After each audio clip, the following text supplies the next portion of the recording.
জানিয়ে দিব হাতে থাকা সর্বশেষ আপডেট বাংলা সংবাদ। প্রথমেই সংবাদ শিরোনাম। গণতন্ত্র প্রতিষ্ঠার যাত্রায় সবাইকে এগিয়ে আসতে হবে বলেছেন তারেক রহমান। এরপর জানিয়ে দিব সংস্কারের কোনো শেষ নেই, কিন্তু আসল কথা কেউ বলছে না বলেছেন গয়েশ্বর। এদিকে গত 15 বছরে পুলিশের 90,000 আওয়ামী লীগ পরিচয় নিয়োগ। এরপর জানিয়ে দিব 3 দিনের রিমান্ড মঞ্জুর, পলকের জন্য হাইকোর্ট চাইলেন আইনজীবী। আরো জানিয়ে দিব হাসিনার মতো বাশারেরও ছিল গোপন আয়নাঘর। সর্বশেষ জানিয়ে দিব বিএনপির দুপক্ষের সংঘর্ষে ছাত্রদল নেতা নিহত। এতক্ষণ শুনছিলেন সংবাদ শিরোনাম, এবারে বিস্তারিত। তবে অনুরোধ থাকবে ভিডিওটিতে একটি লাইক করবেন এবং কমেন্ট করে জানিয়ে দিবেন কোন জেলা থেকে আপনি আমাদের এই ভিডিওটি দেখছেন। গণতন্ত্র প্রতিষ্ঠার যাত্রায় সবাইকে এগিয়ে আসতে হবে বলেছেন তারেক রহমান। মানবাধিকার সুরক্ষিত রেখে প্রকৃত গণতন্ত্র প্রতিষ্ঠার এ যাত্রায় সবাইকে এগিয়ে আসতে হবে বলে মন্তব্য করেছেন বিএনপির ভারপ্রাপ্ত চেয়ারম্যান তারেক রহমান। তিনি বলেন, জাতিসংঘ ঘোষিত মানবাধিকার দিবসে এটাই হোক আমাদের দৃঢ় অঙ্গীকার। 10 ডিসেম্বর জাতিসংঘ ঘোষিত মানবাধিকার দিবস উপলক্ষে সোমবার 9 ডিসেম্বর দেওয়া এক বাণীতে তিনি এসব কথা বলেন। তারেক রহমান বলেন, জাতিসংঘ 1950 সালে 10 ডিসেম্বরকে মানবাধিকার দিবস ঘোষণা করে। সেই থেকে প্রতি বছর 10 ডিসেম্বর মানবাধিকার দিবস পালিত হয়ে আসছে। 2024 সালের আন্তর্জাতিক মানবাধিকার দিবসের প্রতিপাদ্য আমাদের অধিকার, আমাদের ভবিষ্যৎ এখনই। তিনি বলেন, এই প্রতিপাদ্যকে সামনে রেখে আমি বিশ্বের বিভিন্ন দেশের মৌলিক অধিকার হারানো নির্যাতিত মানুষের প্রতি গভীর সহমর্মিতা প্রকাশ করছি।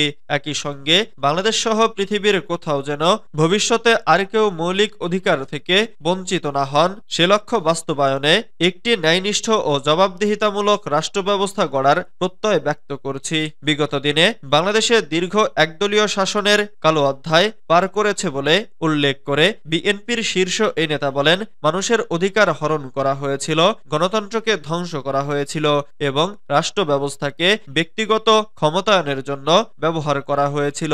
এই দুঃশাসনের বিরুদ্ধে যারা দাঁড়িয়েছিলেন, রাজনীতিবিদ, সাংবাদিক, ছাত্র, শ্রমিক কিংবা সাধারণ মানুষ, তারা মিথ্যা মামলা, কারাবাস, শারীরিক নির্যাতন, গুম ও হত্যার শিকার হয়েছেন।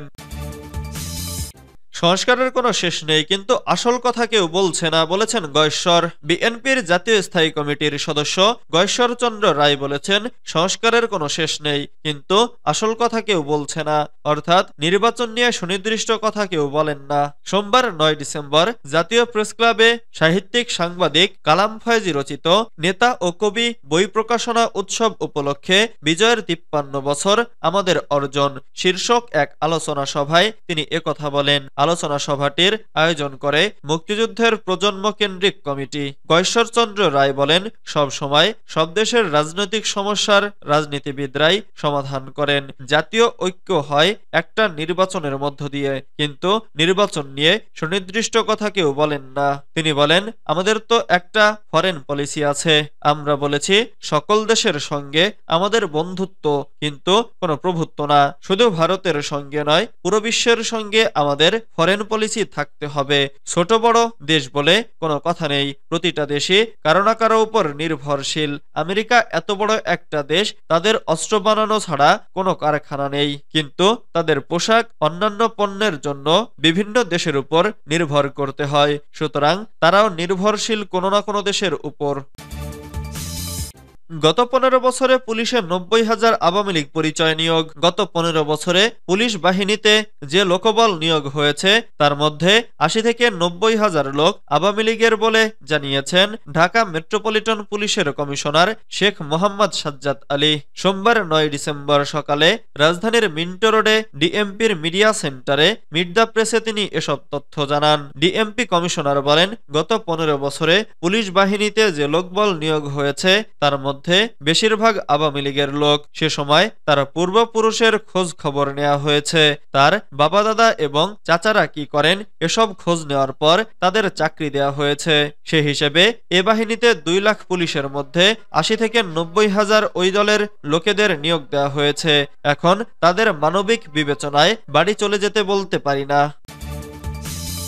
3 দিনের রিমান্ড মঞ্জুর। পলকের জন্য হাইকমান্ড চাইলেন আইনজীবী। বৈষম্য বিরোধী ছাত্র আন্দোলনের সময় রাজধানীর চানখারপুলে গুলিতে ছাত্রদল নেতা মানিক মিয়া নিহত হওয়ার ঘটনায় দায়ের করা হত্যা মামলায় সাবেক আইসিটি প্রতিমন্ত্রী জোনায়েদ আহমেদ পলকের 3 দিনের রিমান্ড মঞ্জুর করেছেন আদালত। সোমবার ঢাকার মেট্রোপলিটন ম্যাজিস্ট্রেট মোহাম্মদ সেফাতুল্লাহর আদালত শুনানি শেষে রিমান্ডের আদেশ দেন। এদিনে রিমান্ড বাতিল চেয়ে শুনানিতে তার আইনজীবী ফারজানা ইয়াসমিন রাখি বলেন, তিনি লোকোমোড ব্যবহার করতে পারবেন না, হাই কমোড লাগবে।